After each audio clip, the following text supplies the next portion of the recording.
Chapter 6. The Coronation of Mohasura. Om Shri Ganeshaya Namaha. Valakilya Rishis said to Surya, O great Surya, we have learnt a lot from you. Just as one cannot be satiated after consuming nectar and desires more, we are unsatisfied. O Jagadishwara, please explain the greatness of Mohasura, an Asura who was born from the seed of Shiva. What were his feats? Please tell us everything about him. While narrating the legend to Daksha, Mudgalacharya said that, listening to the request made by Valakilyas, Surya, the Atma of all and omniscient one, said, the majestic Daitya Moha was born out of the seed of Shiva, took refuge with eminent Shukracharya, who was well versed in Vedas and scriptures. He paid his humble respects and told him earnestly the story of his birth. Moha implored, O Swami, please accept me as your disciple. Since I am without a master, I am dependent on you. Please tell me what I should do. Shukracharya was overcome with compassion. He got a thread ceremony and other rites of Moha performed. He gave the valiant Moha to Asura Jaramba as a son. O Maharshis, he then acquired the knowledge of Vedas and all scriptures. O Brahmins, Asura Pramadasura offered his beautiful daughter Madira to Mohasura in marriage. Mohasura took the blessings of his father and Shukracharya initiated him into the Mahamantra for penance. He extolled Surya and commenced austere penance. Fixing his gaze upwards on the solar system, he meditated and chanted the mantra with devotion and without eating any food. Surya was pleased after 1,000 divine years. He became subservient to the devotion of Moha and manifested to grant him boons. He was astounded to see the emancipated devotee. Aryama was pleased with the extreme tenacity of his ardent devotee. He said, O Mahamoha, ask for a boon. I am pleased with you. When Moha saw me standing in front of him, he came out of Samadhi and was astounded. He prayed with his hands, joined his palms in reverence in a namaskara. O Maharshis, he performed my puja with various rituals and with faith and devotion. He bowed repeatedly and sang my praise.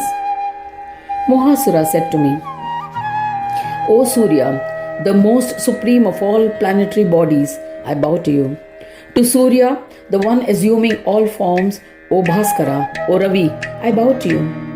To the bestower of fruits of karmas, to the primal support of karmas, to the doer of all karmas, to the form of Atma, to the Lord, I bow to you. To the bearer of differences, to the one devoid of differences, to the one always in the form of Amrita, to the supreme Atma, I bow to you.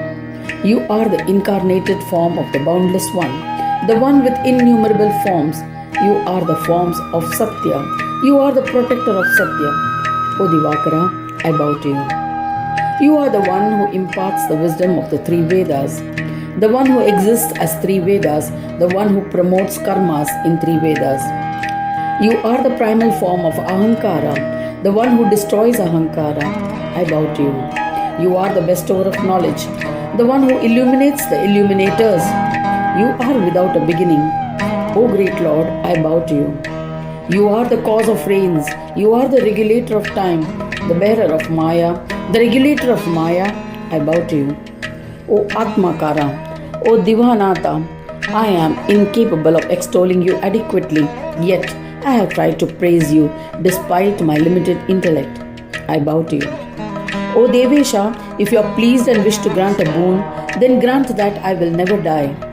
Grant that I cannot be killed by any being having a name and form.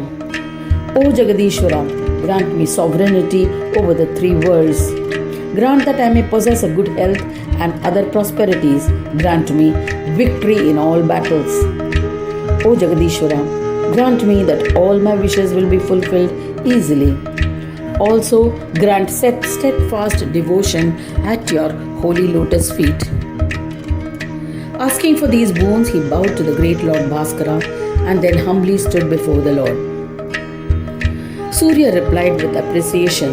He said, O Daitya, you will get whatever you have asked for. This stotra that you have composed for me will have the power to increase a devotee's love for me and grant all his desires. Saying this, Surya returned to his abode. The Daitya was overjoyed. He returned to his house. The Mahasura offered pranams to his parents. He met his friends and treated them with the same respect as before. Thereafter, Mahasura Moha went to the ashram of Shukracharya. He bowed to him and narrated the series of events. He performed the puja of his Guru Shukracharya as ordained and returned home happily. Thereafter, he commenced construction of a town for himself. The eminent and lustrous Shukracharya named it Vishayavashka. Mohasura lived in that town. Asuras from different provinces migrated to this town. People belonging to 4 castes lived in this town.